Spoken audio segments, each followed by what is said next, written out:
Netanyahu के भविष्यवाणी की खबर पूरे विश्व भर में जंगल की आग की तरह फैल चुकी है और डिफेंस एक्सपर्ट भी इस बात को मानने लगे हैं कि यहाँ खामेनेई अपनी जनता से खुद ही इस समय डरे हुए हैं। नेतन्याहू ने भी इस बात का जिक्र किया है कि आप लोग सबक सीखिए और अपने मुखिया को आप देखिए कि वो आपके लिए कितना बुरा अब कर रहे हैं। रिपोर्ट आप देखिए।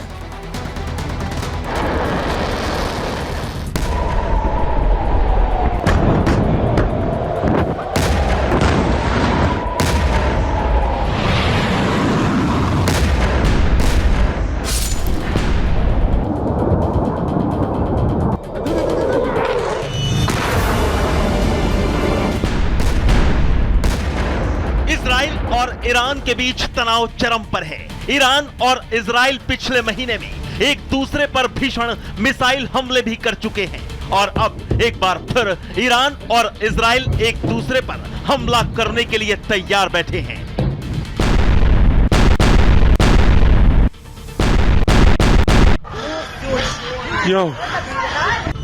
लेकिन इस बीच इजरायली प्रधानमंत्री बेंजामिन नेतन्याहू की भविष्यवाणी ने ईरान के अंदर सनसनी फैला दी है। इजरायली प्रधानमंत्री नेतन्याहू ने ईरान की जनता को संबोधित करते हुए वीडियो जारी कर दिया। नेतन्याहू ने ईरान के खामनेई शासन को क्रूर, निर्दयी करार दिया है। खामनेई शासन को तेहरान का अत्याचारी बताया है। इजरायली प्रधानमंत्री नेतन्याहू ने साफ कह दिया कि अगर ईरान इजराइल पर अगला हमला करता है तो ईरान खुद ही अपनी बर्बादी की कहानी लिख लेगा, क्योंकि इजराइल पर अगले हमले से ईरान की अर्थव्यवस्था बिल्कुल तबाह हो जाएगी। Another attack on Israel would simply cripple Iran's economy. इधर इजरायली प्रधानमंत्री नेतन्याहू ने ईरानी जनता को खामनेई शासन के खतरनाक इरादों से अलर्ट कर दिया।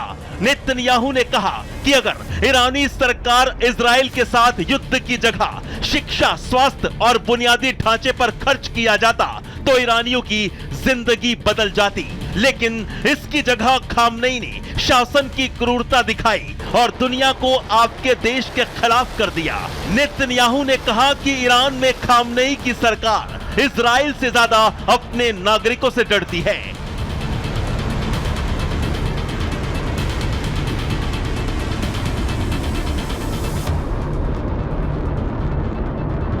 But there's also good news. Yet there's one thing Khamenei's regime fears more than Israel. You know what it is? It's you, the people of Iran.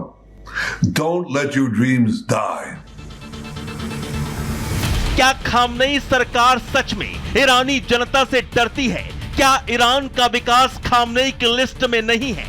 क्या ईरान को युद्ध की आग में झोंकना और इजराइल को बर्बाद करना ही ईरान का मकसद है? तभी नेतन्याहू कह रहे हैं कि खामनेई इजराइल से ज्यादा ईरान की जनता से डरते हैं। वो ये जब बताते हैं तो इसके दो मतलब निकाले जाते हैं। एक, पब्लिक को उन्हीं के खमेनी के खिलाफ खड़ा करना और फ्यूल अप करना, और दूसरा एक तरीके की वार्निंग देना, एक तरीके का दबाव क्रिएट करना, खौफ क्रिएट करना कि उनकी जो सिचुएशन है ईरानियन लोगों की, वो उनके अपने लीडर की वजह से है। यानी कि ईरान का इजराइल पर संभावित हमला खुद उसकी आर्थिक कमर तोड़कर रख देगा और नेतन्याहू ने यह भी संकेत दे दिया है कि इजराइल पर ईरान के हमले का रत्ती भर असर भी नहीं पड़ने वाला। Bureau report, Republic Bharat. वहीं ईरान इस समय इजराइल की भविष्यवाणी को झूठा साबित करने के लिए लगातार अपनी ताकत में इजाफा कर रहा है, क्योंकि ईरान को रूस से जो मिसाइल मिली है उसके बाद उसके हौसले अब लगातार बुलंद होते जा रहे हैं। ईरान को रूस से इस्कंदर मिसाइल मिली है। इस्कंदर मिसाइल की मारक क्षमता बहुत ही अचूक ये मिसाइल, और इसीलिए अब ईरान ये कह रहा है कि इजराइल पर इससे अगर हम हमला किए तो इजराइल का बहुत ज्यादा नुकसान होगा।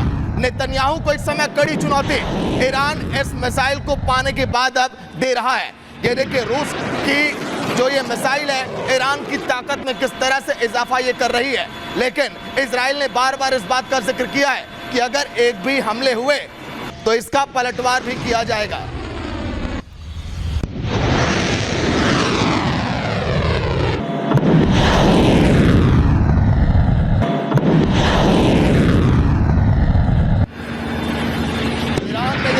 के इस्कंदर मिसाइल ये कहर बरपाने के लिए तैयार है, ऐसा इराक को उम्मीद है जब इजराइल की तरफ इस मिसाइल को भेजेगा ईरान।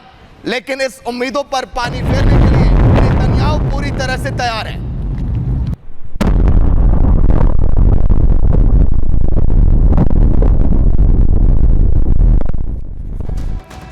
तो चलिए अब आपको बताने जा रहा हूं कि आखिर रूसी इस्कंदर मिसाइल कितनी खतरनाक है, जिसके कारण इस समय बार बार ये कह रहा है ईरान कि अब हम हमले अब करेंगे। परमाणु और देखिए हथियार ये ले जाने में सक्षम है, बहुत ही ज्यादा भारी मात्रा उठाने में सक्षम है रूसी इस्कंदर मिसाइल जिसकी बात हम कर रहे हैं। 700 किलो विस्फोट ले जाने में सक्षम है, 400 से 500 किलोमीटर तक की इसकी क्षमता है, बहुत अचूक इसका निशाना है। ट्रक पर तैयार मोबाइल लॉन्चर से इसका फायर जो कि बहुत दूर तक निशाने को नेस्तनाबूद करता है। एयर डिफेंस को चकमा देने में पूरी तरह से माहिर है, क्योंकि एयर डिफेंस ने कई सारी मिसाइलों को ध्वस्त किया है। वहीं मैक 5.9 की रफ्तार से उड़ान भरने की क्षमता है, हवा में बहुत तेज इसकी रफ्तार है। 2 सॉलिड प्रॉम्प्टेड सिंगल स्टेज ये रॉकेट है और इसको सन 2006 में रूस को सौंपा गया था। उड़ान के दौरान मिसाइल पर कंट्रोल पूरी तरह से रहेगा। अपने दुश्मनों पर अचूक निशाना लगाने की इस मिसाइल की ताकत है। मिसाइल में अलग ना होने वाला वॉरहेड भी लगा हुआ है।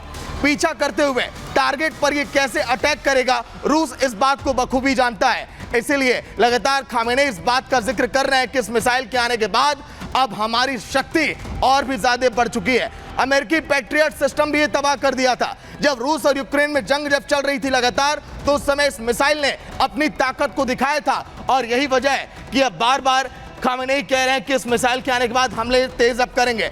बड़ी खबर इसी से जुड़ी आ रही है कि आखिर किस तरह से देखिए मिडिल ईस्ट में युद्ध की आट और यमन अपने 4 लाख लड़ाके ईरान अब भेजेगा। इन लड़ाकों को लगातार देखिए ट्रेंड किया जा रहा है कि कैसे ईरान भेजकर एक बार फिर वहां पर युद्ध और भी भयानक किया जाए। देखिए लड़ाकों को लगातार ट्रेनिंग दी जा रही है, कैसे उनको हथियार मिले, कैसे हाई क्लास उन्हें सिस्टम मिले ताकि दुश्मनों पर हमले लगातार किए जाएं।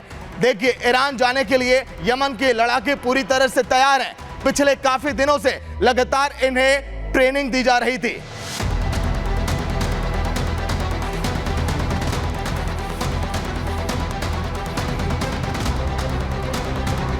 वहीं अमेरिकी बेड़े में हूती के हमले की तस्वीर अब आपको दिखाएंगे, जहां पर लाल सागर में कैसे यह हमला किया गया, कैसे जो व्यापारिक जहां पर व्यापार होता है उन जहाजों पर कैसे हमला किया गया। लाल सागर में हूती का आतंक कुछ इस कदर अब बढ़ने लगा है और हूती के आतंक में देखिए अमेरिका को भी नुकसान, इजराइल को भी नुकसान हुआ है, क्योंकि जो भी व्यापारिक यहाँ पर गठजोड़ है कैसे उसको नुकसान पहुंचाया जाए। जो भी जहाज है यहाँ पर देखिए और अमेरिकी बेड़े पर इस हूती हमले के बाद एक बड़े नुकसान की आशंका जताई जा रही है।